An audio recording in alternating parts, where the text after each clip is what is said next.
All right. Very good. Very good. Manuel, why don't you show us the guitar that you personally handmade this? Yes, I make about 12 guitars a year, one per month, and this is my way of avoiding my stress when I travel around the world. It's part of my life. Each guitar you make is part of your passion and love.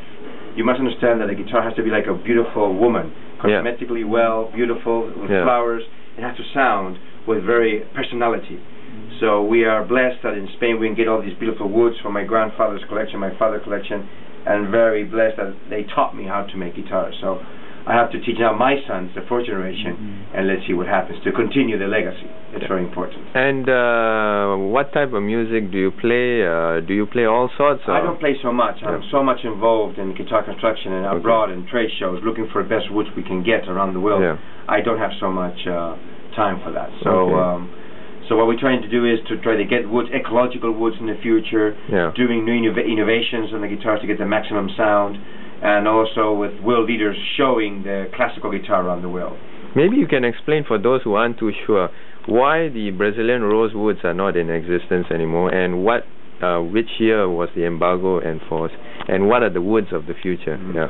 1992 was the embargo. You cannot cut any more Brazilian rosewood in South America. The reason is that they were cutting so much, and this is such a slow process. It takes at least 200 years to get this size and this beauty. So we had to protect this forest, and we had stock. I'm very lucky to have 1,000 sets from my grandfather. Now we have left maybe 800.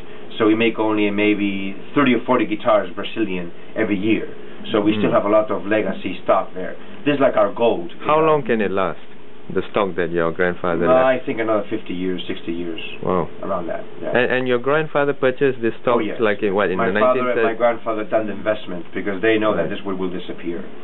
And now we are lucky to have this. This is like our gold treasure of the factory. It's better than our bank account. What is the closest rosewood now there is? We have now Madagascar rosewood, very similar. I think there's a guitar there that we can show of Madagascar. And this wood is, as you can see, 3 pieces because the trees are too small. But this is a similar equivalent as a Brazilian rosewood. Yes.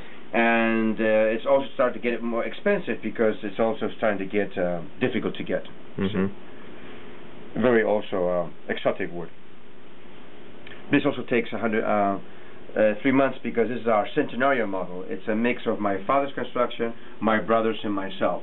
And all this binding is very complex to build. And all these flowers inlaid also is very complicated.